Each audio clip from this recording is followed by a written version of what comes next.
ایک جگہ سے سوال آیا ہے، اس سوال کا میں جواب دے رہا ہوں۔ کچھ مردوں اور عورتوں نے سوال کیا ہے۔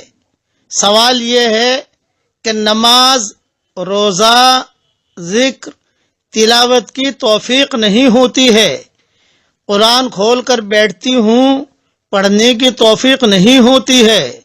بہت کوشش کرتی ہوں کہ نماز پڑھوں، لیکن بددل ہی نہیں مانتا، اور بہت کوشش کرتا ہوں کہ مسجد میں جا کر نماز پڑھوں، دعا بھی مانگتا ہوں، لیکن توفیق نہیں ملتی۔ اس کی کیا وجہ ہے؟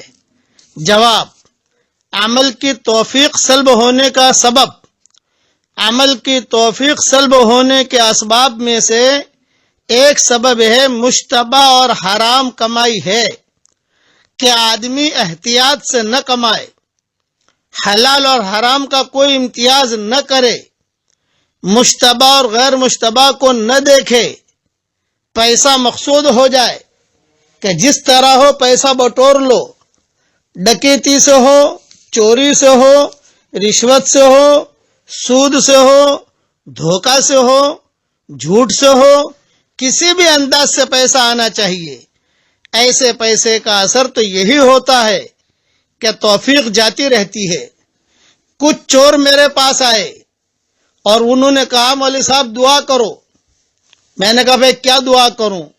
یوں کہ ہم ڈاکہ ڈالنے جا رہے ہیں، اللہ تعالیٰ برکت دے تو اللہ جو بھی پیسہ دے گا اس میں سے آدھا ہم بیواؤں پر لگائیں گے اور جو مسجدیں بنائیں گے، اس لیے برکت کی دعا کرو۔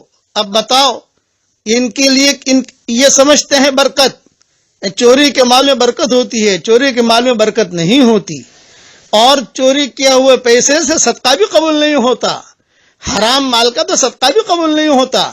ایک آدمی نے مجھے فون پر پوچھا ہے کہ میں نے بمبئی میں نواب مسجد میں نے زکوٰۃ پر بیان کیا رمضان میں، جہاں موٹر میں بیٹھا تو ایک آدمی نے فون پر کہا ہے کہ مولوی صاحب آپ نے زکوٰۃ پر بہت اچھا بیان کیا ہے ماشاءاللہ، اب میں نے جو ہے 25 لاکھ روپے چوری کیے ہیں، یہ بتائیے کہ اس پر کتنی زکوٰۃ آئے گی؟ اب میں نے کہا یہ مال ہی تیرا نہیں ہے تو زکوٰۃ کہاں سے آئے گی؟ یہ تو غیروں کا مال ہے۔ اس لیے حرام پیسے سے کوئی بھی عبادت قبول نہیں ہوتی۔ یاد رکھنا، عبادت کی توفیق بھی سلب ہو جاتی ہے۔ بہرحال حاصل یہ نکلا کہ عبادت کی توفیق اس وقت ہوتی ہے جب قلب میں، دل میں نور ہو، اور نور دل میں جب آتا ہے جب کمائی ٹھیک ہو، حلال کی ہو اور حلال کا لقمہ میسر ہو، رزق حلال میں قلت اور برکت ہوتی ہے، حلال کمائی ہمیشہ تھوڑی ہوتی ہے، زیادہ نہیں ہوا کرتی، حرام کمائی تو ہو سکتا ہے کہ زیادہ ہو، لیکن عادتاً حلال کی کمائی کم ہوتی ہے، الا ماشاء اللہ، اللہ تعالیٰ کسی کو اگر بڑھا دے اور حلال مال بہت دے تو وہ بات اور ہے، مگر عام طور پر حلال پیسہ کم ہوتا ہے اور حرام مال زیادہ ہوتا ہے، مگر عادتاً لازمی بات یہ ہے کہ ضرورت کے موافق ملتا ہے، مگر برکت حلال کے اندر زیادہ ہوتی ہے، اس کی خیر زیادہ نمایاں ہوتی ہے۔ حرام لقمہ پیٹ میں جائے گا تو سینما دیکھنے کے جذبات ابھریں گے، اور گناہ کرنے کے جذبات ابھریں گے، غیبت کرنے کے جذبات ابھریں گے، جھوٹ بولنے کے جذبات ابھریں گے، زناکاری کے جذبات ابھریں گے، آنکھیں میلی ہوں گی، اور طرح طرح کے وساوس دل کے اندر آئیں گے۔ یہ حرام مال کی نحوست ہے۔ اس لیے اللہ تعالیٰ سے حلال کمائی مانگو۔ آج میرے ساتھ وہی دعا پڑھ لیجئے جو حضور صلی اللہ علیہ وسلم کو حضرت جبریل علیہ السلام نے سکھائی تھی۔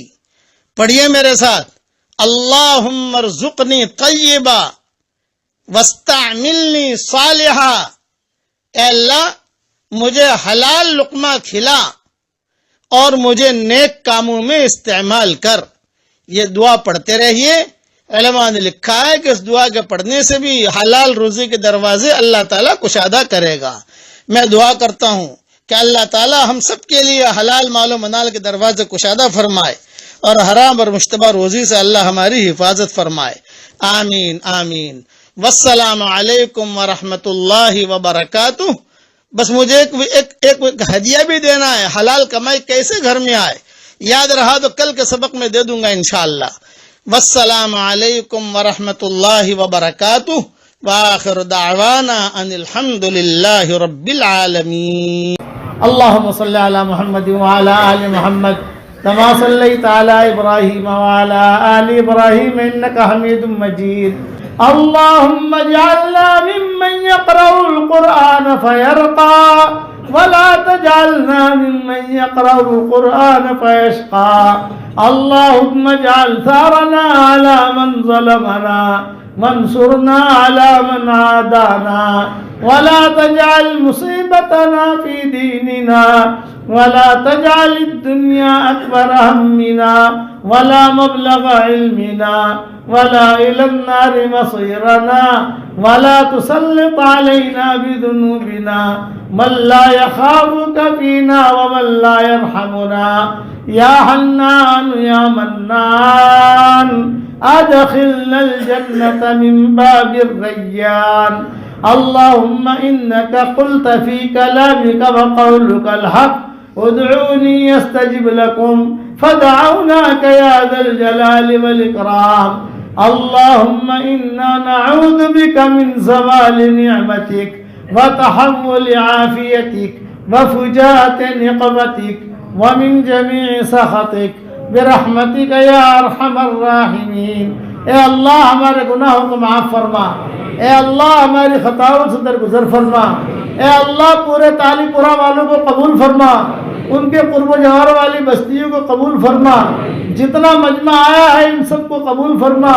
اے اللہ میری تشکیل پر جو روزانہ 100 مرتبہ سورہ اخلاص پڑھنے کی عادت ڈالے، اے اللہ اس کی ساری دعاؤں کو قبول فرما، اس کی ساری پریشانیوں کو دور فرما، اور جس نے 5 لاکھ مرتبہ پڑھنے کا ارادہ کیا ہو اے اللہ اس کو پورا کرنے کی توفیق عطا فرما۔ اے اللہ جس کرم سے آپ نے ہمیں یہاں جمع کیا ہے، تیرے اسی کرم سے جنت الفردوس میں تیرے نبی کے پڑوس میں ہماری قیامت تک کے آنے والی نسلوں کے ساتھ تو ہم سب کو جمع فرما دے۔ اے اللہ اگر آپ نے ہمارا نام سعید اور نیک بختوں میں لکھا ہو تو ہمارا نام انہی میں لکھے رکھیو، اور اگر آپ نے ہمارا نام شقی اور بدبختوں میں لکھا ہو تو ہمارا نام ان کی فہرست سے مٹا دینا، اور نیک لوگوں کی فہرست میں ہمارا نام لکھ لینا۔ لکھنا بھی آپ کا کام ہے، مٹانا بھی آپ کا کام ہے، لوح و قلم بھی آپ کے پاس ہے۔ اے اللہ وہ چیزیں جس کا لینے کا ہم ارادہ کرتے ہیں مگر آپ ہمیں دینا نہیں چاہتے، اے اللہ اس کی محبت ہمارے دلوں سے نکال دے، اس کا خیال نکال دے، اس گلی میں آنے جانے کو ختم فرما دے، اور وہ چیزیں جس کا لینے کا ہم ارادہ نہیں کرتے مگر آپ ہمیں دینا چاہتے ہیں اس کی محبت ہمارے دلوں میں ڈال دے، اور اس گلی میں آنا جانا عافیت سے ہمارے لیے آسان فرما دے۔ اے اللہ ہم سب کی جھولیوں کو ہدایت سے بھر دے، ہم سب کی جھولیوں کو امن و امان سے بھر دے۔ اے اللہ جو مجھے اپنی دعاؤں میں یاد رکھے میری ساری دعاؤں میں اس کا پورا پورا حصہ عطا فرما، اور اپنے فضل و کرم سے ہماری دعاؤں کو قبول فرما۔ سبحان ربک رب العزت عما یصفون وسلام علی المرسلین والحمد للہ رب العالمین۔